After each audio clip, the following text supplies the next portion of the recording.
السلام علیکم ورحمۃ اللہ وبرکاتہ۔ جی ہاں ناظرین، امید کرتے ہیں کہ آپ سبھی حضرات خیر و عافیت سے ہوں گے۔ ناظرین، آج ہم آپ کے سامنے سورہ عصر کی تفسیر پیش کرنے والے ہیں۔ یہ بھی قرآن مقدس کی ایک چھوٹی سی صورت ہے، اور یہ بھی باقاعدہ طور پر مکۃ المکرمہ کے اندر نازل ہوئی۔ یہ صورت جو ہے وہ مکی ہے۔ ناظرین، سورہ عصر کے اندر باقاعدہ طور پہ اللہ تعالیٰ قسم کھا رہے ہیں، والعصر، قسم ہے زمانے کی۔ یہاں پر ایک بات سمجھنے کی ہے کہ اللہ تعالیٰ کو قسم کھانے کی کیا ضرورت ہے۔ اللہ تعالیٰ تو ہر قسم سے پاک و صاف ہے۔ اللہ تعالیٰ تو جو حکم کی اللہ تعالیٰ باقاعدہ حکم کرتے ہیں بندوں کو بجا لانے کا، اور ہمارے لیے ضروری ہے اس کو ماننا، لیکن پھر بھی اللہ تعالیٰ کو قسم کھانے کی کیا ضرورت ہے۔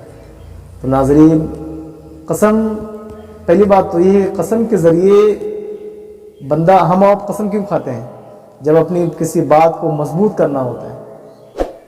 ہم نے کہا کہ زید آ گیا، تو آپ اس بات کو سمجھ سکتے ہیں کہ زید آیا ہے یا نہیں آیا ہے، پتہ نہیں، آیا بھی ہوگا، نہیں بھی آ سکتا ہے۔ لیکن جب ہم نے کہہ دیا کہ واللہ زید آ گیا، خدا کی قسم زید آ گیا، تو اس بات کے اندر پختگی آ گئی، بات پکی ہو گئی۔ بندہ سننے والا کہے گا ہاں بھی ٹھیک کہہ رہے ہو، صحیح بات ہے، زید آ گیا۔ تو ایسے قسم کے ذریعے بات کے اندر پختگی پیدا کرنے کے لیے قسم کھائی جاتی ہے، لیکن اللہ تعالیٰ کو قسم کھانے کی ضرورت نہیں۔ اللہ تعالیٰ قسم کیوں کھاتے ہیں؟ قرآن مقدس میں جیسے کہ سورہ 3 کے اندر والتین والزیتون وطور سینین، قسم ہے انجیر کی، قسم ہے زیتون کی، قسم ہے طور سینا کی، اور یہاں پر والعصر، قسم ہے زمانے کی۔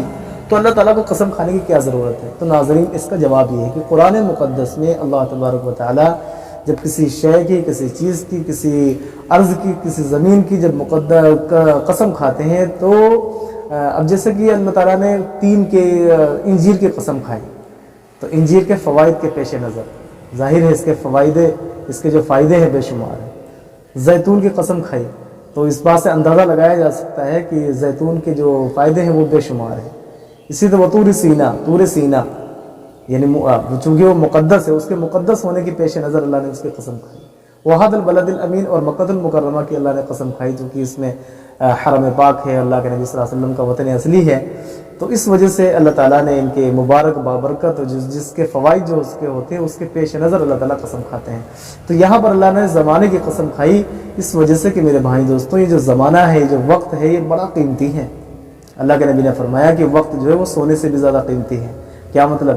یعنی اگر آپ کے پاس سونا چاندی دولت اگر ختم ہوگا، آپ کے پاس ہاتھ پیر ہیں، آپ محنت کر کے کما کر کے پھر اسے حاصل کر سکتے ہیں، لیکن آج کا جو یہ وقت گزر گیا، جو دن گزر گیا، یہ پلٹ کر کے دن نہیں آ سکتا۔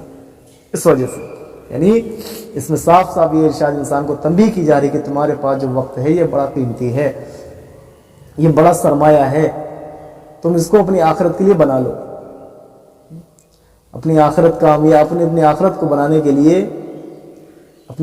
بنانے کے لیے اللہ تعالیٰ نے یہ تمہیں جو دن دیے ہیں اور جو تمہیں ایام دیے ہیں، یہ بڑے ہی قیمتی ہیں۔ اس وجہ سے اللہ تعالیٰ یہاں پر قسم کھا رہے ہیں، والعصر، قسم ہے زمانے کی۔ یہ جو مختصر سی زندگی ہے، یہ اسی لیے اللہ نے زندگی دی، جو آخرت کی زندگی جو آنے والی ہے، اس زندگی کو بہتر بنانے کے لیے اللہ نے یہ زندگی ہم سب کو عطا فرمائی ہے۔ تو اسی زندگی بڑی بیش قیمت زندگی ہے۔ آدمی کو جب جان جا رہی ہے، جب آدمی بیمار ہوتا ہے، دیکھو ہاسپٹل کے اندر آدمی سب کچھ کرنے کے لیے تیار ہوتا ہے ایک زندگی کے لیے، جینے کے لیے سب کچھ اپنی جان بازی پہ لگا دیتا ہے کہ کیسے بھی جان بچ جائے۔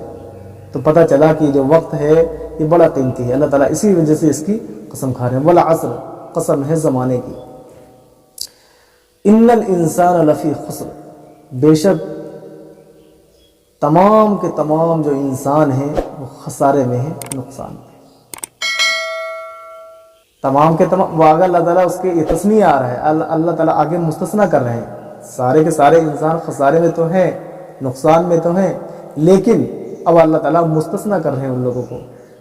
کون نقصان میں نہیں ہے؟ الا الذین آمنوا، مگر وہ لوگ جو ایمان لے آئے، وعملوا الصالحات، نیک عمل کرتے رہے، وتواصوا بالحق، اور جنہوں نے آپس میں حق کی تلقین کرتے رہے، حق کی دعوت دیتے رہے، اور ایک دوسرے کو صبر کی نصیحت کرتے رہے۔ وتواصوا بالحق وتواصوا بالصبر، انہوں نے آپس میں ایک دوسرے کو حق کی وصیت کرتے رہے اور ایک دوسرے کو صبر کی نصیحت کرتے رہے۔ تو یہ لوگ کیا ہے، نقصان میں نہیں ہیں۔ باقی جتنے بھی جو لوگ جو ایمان نہیں لائے اور نیک اعمال نہیں کیے اور حق کی تبلیغ نہیں کرتے رہے، صبر کی تلقین نہیں کرتے رہے، وہ سارے کے لوگ خسارے میں ہیں۔ اسی بات کو اللہ رب العزت نے باقاعدہ قسم کھا کر کے بات ارشاد فرمائی ہے تاکہ اس بات کے اندر اور مضبوطی آ جائے۔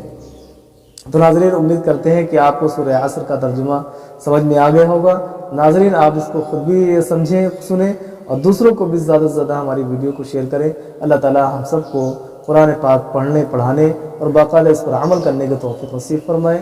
وآخر دعوانا الحمد للہ رب العالمین۔ السلام علیکم ورحمۃ اللہ وبرکاتہ۔